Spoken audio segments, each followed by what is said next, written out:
konstitusi. Ulangi.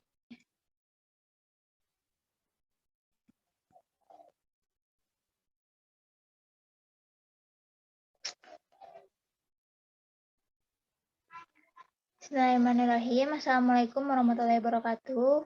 Nama saya Anissa Nurhaliza. Saya dari kelas K20E. Di sini saya akan menjelaskan sedikit rangkuman saya dari jurnal mata kuliah Hukum Tata Negara yang berjudul Konstitusi Desa dan Eksistensinya dalam Regulasi di Indonesia. Yang pertama ada abstrak dari jurnal tersebut. Herman Heller, salah satu tokoh hukum, memaknai bahwa konstitusi hakikatnya mengalami 3 tahap, yakni konstitusi sebagai kenyataan, konstitusi dalam proses abstraksi, dan konstitusi dalam kodifikasi. Suatu konstitusi yang telah melewati siklus kodifikasi merupakan cermin bahwa ia telah menemukan wujud dan posisinya sebagai suatu kenyataan kehidupan sosial politik dalam masyarakat. Atau setidaknya konstitusi tersebut dapat menggambarkan konsep fundamental dari sebuah negara atas mapannya pemikiran masyarakat, yang memposisikan desa sebagai salah satu subsistem pemerintah yang telah eksis di masa negara Nusantara. Tercetus menjadikan desa telah memposisikan konstitusi pada masa tersebut tanpa melewati tahap abstraksi hingga kodifikasi. Latar belakang yang tertulis dalam jurnal tersebut adalah pita dokumentasi terkait orisinalitas sebuah desa di Nusantara dapat terlihat dalam coretan Pena van Vollenhoven dalam bukunya. Stadrijk over Zee mengatakan bahwa pemerintahan republik atau republik desa telah ada sebelum Belanda masuk ke dalam wilayah Nusantara. Yang diceritakan dari masuknya kapal Belanda pada tahun 1596. Dalam buku tersebut juga terdapat frasa Republikeken yang oleh Van Vollenhoven sendiri diartikan sebagai suatu pemerintahan demokratis yang mementingkan kesejahteraan rakyat yang bersifat asli dan otonom berdasarkan adat istiadat dan sistem nilai budaya masyarakat setempat, sehingga dapat disimpulkan bahwa konsep desa merupakan sifat orisinil yang bukan termasuk sifat hasil adopsi dari luar, sehingga desa diyakini sebagai basis penghidupan masyarakat setempat dan kesatuan masyarakat hukum yang menjadi cikal bakal terbentuknya suatu negara modern. Rentetan premis demikian memberikan garis besar bahwa sebelum terbentuknya negara modern, desa merupakan entitas sosial yang memiliki identitas dan kelengkapan budaya asli, tradisi atau peranata sosial lokal yang beragam, pemerintah yang demokratis dan memiliki otonomi dalam mengelola tata kuasa dan tata kelola atas penduduk, peranata lokal, dan sumber daya ekonomi. Hal inilah yang disebut dengan self-governing community, yang dimana kemudian sebutan dari desa sebagai kesatuan masyarakat hukum baru dikenal pada era kolonial Belanda, di mana desa memiliki pemerintahan sendiri yang dikelola secara otonom tanpa ikatan hierarkis struktural dengan struktur yang lebih tinggi. Konsekuensi logis yang terjadi adalah dalam konteks orisinalitas lembaga pemerintah dan ekonomi yang dibentuk bukan diatur untuk ditentukan atas inisiatif sistem ekonomi di mana sebuah komunitas memenuhi kebutuhannya berdasarkan produksi dan jasa yang mereka kembangkan dan hasilkan mandiri yang umumnya berasal dari hasil tani mina. Persepsi terhadap pemenuhan kebutuhan ini mengakibatkan sebuah komunitas di Indonesia melakukan penciptaan hukum menyesuaikan dengan kondisi masyarakat di sana dengan karakteristik bahasa yang fleksibel dan mudah diterima masyarakat dalam bentuk atau petuah yang tersentral oleh tradisi lisan dan penghormatan terhadap leluhur serta etika sebagai sumber hukum. Sehingga peran konstitusi desa adalah sebagai dasar hukum bagi desa untuk melakukan perkembangan atau perubahan ataupun penghapusan hukum yang eksis. Yang di sisi lain ada 4 fungsi konstitusi yang tidak harus dimiliki gitu.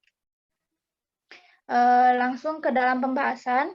Pembahasan ini terbagi menjadi 3. Yang pertama, ada orisinalitas desa, praktik berhukum sudah ada sebelum konstitusi, yang artinya sejarah perkembangan desa tidak lepas dari kajian terhadap insting manusia, di mana tiap kali ada sejumlah manusia dengan istri dan anak-anaknya, maka lazimnya mereka memilih suatu tempat kediaman yang sama. Dan pembawaan seorang manusia umumnya menegasi prinsip untuk hidup menjadi perseorang atau bertempat tinggal hanya dengan istri dan anak ataupun mengembara nomaden tidak dalam suatu kelompok.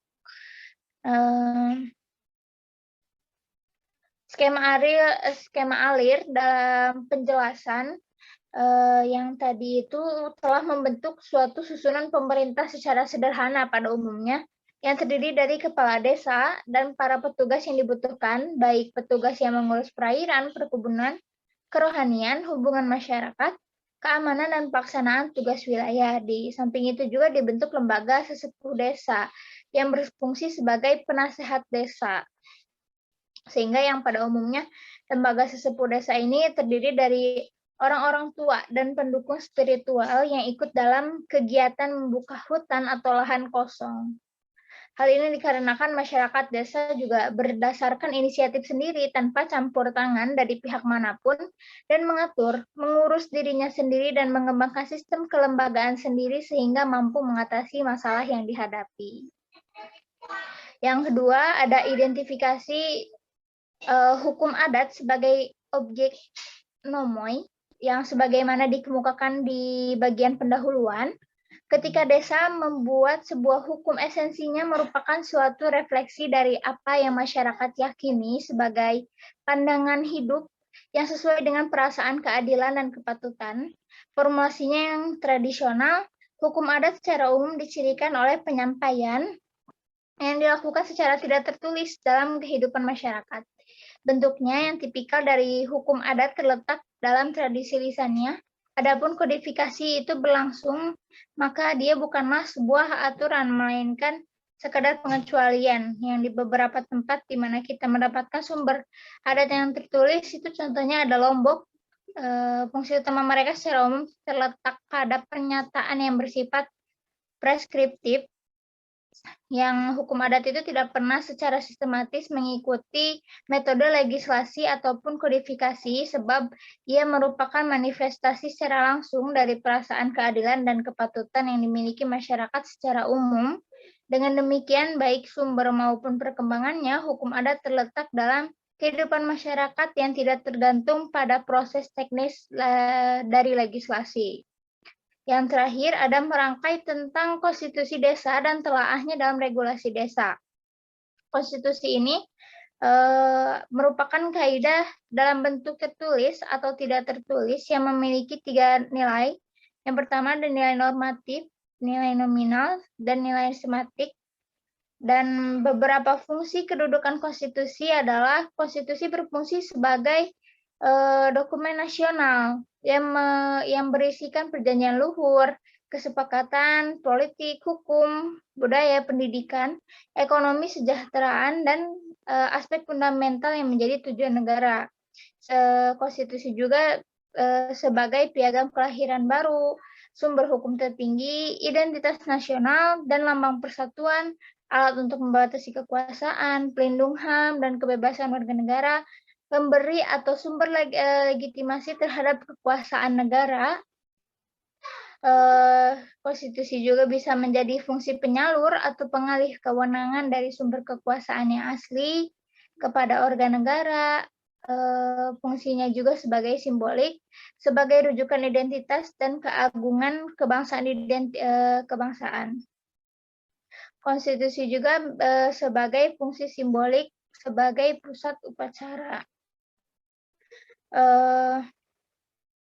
Kesimpulan dari pembahasan abstrak dan latar belakang yang ditulis di jurnal adalah preskriptif atas konstitusi desa di Indonesia ini telah memperoleh eksistensinya melalui dalam peraturan perundang-undangan di Indonesia, yaitu melalui Undang-Undang Negara Republik Indonesia Nomor 6 Tahun 2014 tentang Desa dan Undang-Undang Negara Republik Indonesia Nomor 9 Tahun 2015 tentang pemerintahan daerah yang telah menganulir semangat atas nilai-nilai hukum yang bersifat tonik sebelum negara ini bernama Indonesia.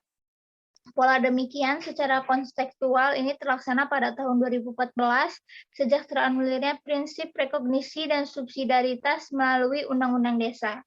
Dan dalam perkembangannya pun, konstitusi desa ini tetap menjadi sebuah unsur yang mendasari perubahan akan hukum terhadap perkembangan dalam sebuah komunitas. Hal demikian juga dikarenakan karena sifatnya yang lebih fundamental, karena pelabelan sifat fundamentalnya ini tersebut memiliki kekuasaan tinggi dan dapat mematerialisasikan hukum baru dengan proses abstraksi karena hukum yang berada pada desa cenderung tidak tertulis atau dirangkum dalam bahasa simbol makna yang sederhana. Sekian, terima kasih. Wassalamualaikum warahmatullahi wabarakatuh.